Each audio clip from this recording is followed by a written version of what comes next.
మైత్రివనంలో భారీ అగ్ని ప్రమాదం జరిగింది. ఈ ప్రమాదం కారణంగా మంటలు భారీగా ఎగిసిపడ్డాయి. దీంతో స్థానికులు భయాందోళనలు చోటు చేసుకున్నాయి. అగ్ని ప్రమాద సమాచారం అందుకున్న వెంటనే అగ్నిమాపక సిబ్బంది, పోలీసులు ఘటనా స్థలానికి చేరుకుని సహాయక చర్యలు చేపట్టారు. ఇక ఫైర్ సిబ్బంది మంటలను అదుపులోకి తీసుకొచ్చేందుకు తీవ్రంగా శ్రమిస్తున్నారు.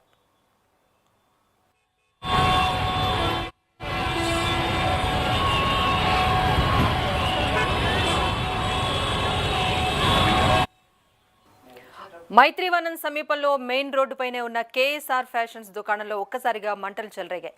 క్షణాల్లోనే మంటలు బిల్డింగ్ అంతటా వ్యాపించాయి. సమీప దుకాణాలకు కూడా మంటలు వ్యాపిస్తున్నాయి. కాలిపోతున్న విజువల్స్ చుట్టుపక్కల వాళ్లను భయాందోళనకు గురి చేస్తున్నాయి.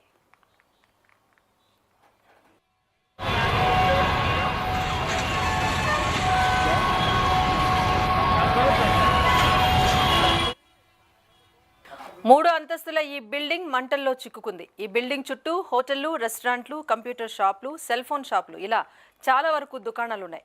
మండే ఎండలకు మంటలు చుట్టుపక్కల ఉన్న షాపులకు వ్యాపిస్తున్నాయి. మంటల ధాటికి చుట్టుపక్కల ఉన్న వ్యాపారులంతా వారి వారి షాపుల్లోని విలువైన వస్తువులను బయటకు తీసుకొచ్చి అక్కడి నుంచి పరుగులు తీస్తున్నారు. విషయం తెలిసిన వెంటనే ఫైర్ సిబ్బంది, పోలీసులు ఘటనా స్థలానికి చేరుకున్నారు.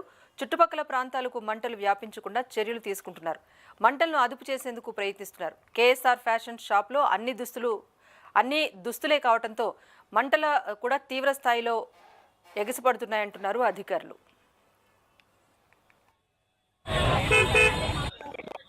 అయితే వాళ్ళది రోజు పొగ వస్తుంది. మేము ఆల్రెడీ కంప్లైంట్ ఇచ్చినాము వాళ్ళది, మాకు ఇట్లా పొగ వస్తుంది, మంటలు అంటుకుంటాయి అని చెప్పేసి. అయినా సరే వాళ్ళు చూసి చూడనట్టు వదిలేసిండ్రు. పోలీస్ వాళ్ళకు కూడా కంప్లైంట్ ఇచ్చినాము.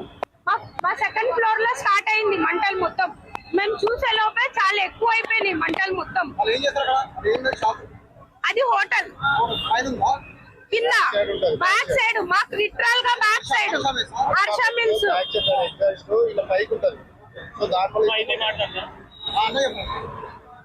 అయితే ఆ రోజు హర్ష మిల్స్ అండి. మేము 1 month బ్యాక్ పోలీసు వాళ్ళ కంప్లైంట్ ఇవ్వడానికి వెళ్తే వాళ్ళు ఏమన్నారంటే, మీకు ప్రాణ నష్టం అయిందా లేకపోతే ఆస్తి నష్టం అయిందా అడిగారు. ఎస్ఆర్ నగర్ ఇక్కడికి అయితే ఎస్ఆర్ నగర్ పిఎస్కి వెళ్ళి కంప్లైంట్ ఇచ్చిండ్రు. మా స్టాఫ్, మా హస్బెండ్ అంతా వెళ్తే అట్లా చెప్పారు. హెల్మెట్ షాప్ అండి మాది. 1 నుంచి 13 షాప్స్ అన్ని మావే. పైన టాయ్ బజార్, కింద హెల్మెట్ షాపు. పైన అసలు పని వర్క్ లేదని కింద స్టాఫ్ మొత్తం 8 మంది స్టాఫ్ తోటి వర్క్ అవుతుంది. అయ్యేలోపు ఆ మంటలు మొత్తం పొగ కాస్త మంటలు అయిపోయింది. మేము చూసేలోపు బయట జనాలు నిండిపోయి లోపలికి వచ్చేసి మీకు మొత్తం వస్తుంది అని అంటే మా స్టాఫ్ వెళ్ళారు కూడా పైకి పోయి ఆర్పడానికి. కానీ అది ఆగే అంతా కూడా కనబడలేదు, మొత్తం అంటేసుకుంది. హర్ష మిల్స్ ఇన్సూరెన్స్ అయితే హర్ష మిల్స్ వాళ్ళకి హెచ్చరించినాం, మీ వల్ల మాకు ప్రాణ నష్టం ఉంది, మీ ఎగ్జాస్ట్ అయితే మాకు 3rd floor కి అటాచ్ ఉందో దాన్ని మార్చుకోరు అని చెప్పి పక్కనున్న పిఎస్ లో కూడా ఫిర్యాదు ఇచ్చిన సమక్షంలో వాళ్ళు ఎటువంటి రెస్పాండ్ కాదు హర్ష మిల్స్. సో దీనివల్ల మాకు ఏమవుతుందంటే కరెంట్ కూడా ఫ్లక్చువేట్ అవ్వడం, అప్ అండ్ డౌన్ వల్ల ఆ ట్రిప్ అవ్వడం అప్పుడు కూడా కొన్ని స్పార్కుల్స్ అవడం. సో దానివల్ల ఆ కార్నర్ నుంచి స్టార్ట్ అయింది ఈరోజు. అయితే మా అక్క వాళ్ళు ఏదైతే వీళ్ళు ఉన్నారో ఓనర్ కమ్ ఎంప్లాయీస్ వీళ్ళంతా ఉన్నది కూడా ఈరోజు షాప్ లో. సో వాళ్ళు ఆల్రెడీ చూస్తారు, వాళ్ళ దగ్గర ఫైర్ ఎగ్జాస్ట్ తోటి ఆపడం ప్రయత్నం చేస్తే అక్కడ ప్రాణ నష్టం పోయే సిచ్యువేషన్ కనిపించడం వల్ల వాళ్ళు ఇంకా వాళ్ళ చేతులకి వదులుకొని బయటికి రావడం వల్లనే ఈరోజు మొత్తం దీనివల్ల ఈరోజు దాదాపు 2.5 కోట్ల ఆస్తి నష్టం. దాదాపు 1000 హెల్మెట్స్ ఉండొచ్చు. దాదాపు ఒక్కొక్క హెల్మెట్ 12,000, 6,000, 500 నుంచి స్టార్ట్ అయ్యి 15,000 హెల్మెట్ దాకా ఈరోజు మా దగ్గర స్టాక్ ఉంది. ఆల్మోస్ట్ 1000 హెల్మెట్స్ ఇక్కడ ఉండే వాళ్ళకి ఈరోజు రోడ్డు పాలు అయిపోయి వాళ్ళు ఈరోజు ఎటువంటి సిచ్యువేషన్ లేక ఈరోజు వాళ్ళకి ఈరోజు అధికారంగా గవర్నమెంట్ ఆదుకుంటుందో తెలియదు, ఎవరైతే ఇక్కడ స్థానికంగా ఉన్న వాళ్ళు ఆదుకుంటారా ఎవరైనా వాళ్ళకి తెలియని ఆల్మోస్ట్ 20 years నుంచి కష్టపడిన వాళ్ళ ఈ ప్రాజెక్ట్. సో ఈరోజు ఎటువంటి ఇంప్లిమెంట్ లేకుండా వాళ్ళు ఈరోజు రోడ్ పాలవడం చాలా. ఫైర్ సేఫ్టీ చేయాల్సిందే. దీనికి ఒక కమిటీ ప్రభుత్వం ఏర్పాటు చేస్తే, ఎందుకంటే మొత్తం హైదరాబాద్ నగరము మనకి అంతకు ముందు కూడా మనుషులు చనిపోవడం జరిగింది. మన రామ్ గోపాల్ పేటలో ఒక షెడ్ కాల్పోయి మనిషి ప్రాణాలు రావు. మనం ఎన్ని నామ్స్ ఏం చేసినా ప్రాణాలు మనకి తిరిగి రావు. కాబట్టి తగు జాగ్రత్తలు ప్రభుత్వం తీసుకోవాలి ఈ విషయంలో. ఎందుకంటే పోయినసారి ఎక్కడా కూడా మళ్ళీ అక్కడ అవ్వాక మళ్ళీ శ్రద్ధ తీసుకోలేదు. ఆ శ్రద్ధ ఇప్పుడు పెట్టాల్సిన అవసరం ఉంది.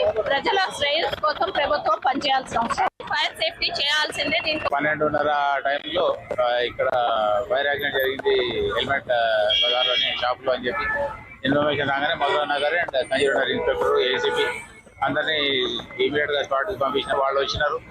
దెన్ ఫైర్ సర్వీస్ వాళ్ళని కూడా పిలిపించుకొని లోపల ఉన్న కొద్ది మంది ఒక 7 మంది ఆ బిల్డింగ్ లో అక్కడ ఇక్కడ ఉన్న వాళ్ళందరినీ బయటికి తీసుకొచ్చి బిల్డింగ్ ఖాళీ చేపించేసినాం. దెన్ ఫైర్ వాళ్ళతోటి ఆ 2 వెహికల్స్ కి సరిపోక వాటర్ కావాలంటే అడిషనల్ గా వాటర్ వర్క్ రిక్వెస్ట్ చేసి వాటర్ తెప్పించినాం. కాన్స్టెంట్ గా వాళ్ళు ఇప్పటిదాకా రిఫిల్ చేస్తా ఉన్నారు వాటర్ అయిపోయిన కొద్ది.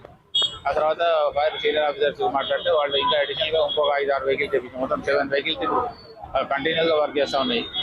దాంతో అదుపులోకి వచ్చినట్టే ఒక 5 నిమిషాలు కంప్లీట్. ప్రాథమికంగా అంటే అది లోపల చెక్ చేస్తే కానీ చెప్పలేమండి. ఇప్పటి వరకు అయితే ఏదైనా ఈ ఇన్ఫ్లేమబుల్ మెటీరియల్ ఉంటుంది, స్పాంజ్ అవన్నీ ఉంటాయి హెల్మెట్స్ లో, పైన కూడా క్లాత్ ఉంది. ఈ రెండిట్లో దేనితోటైనా అయి ఉండొచ్చు, షార్ట్ సర్క్యూట్ లేదా ఏదైనా వాళ్ళ నెగ్లిజెన్స్ అన్నది మొత్తం కంట్రోల్లోకి వచ్చినాక ఫైర్ అండ్ వాళ్ళతో వెరిఫై చేయించి దాన్ని బట్టి యాక్షన్ చేసి 12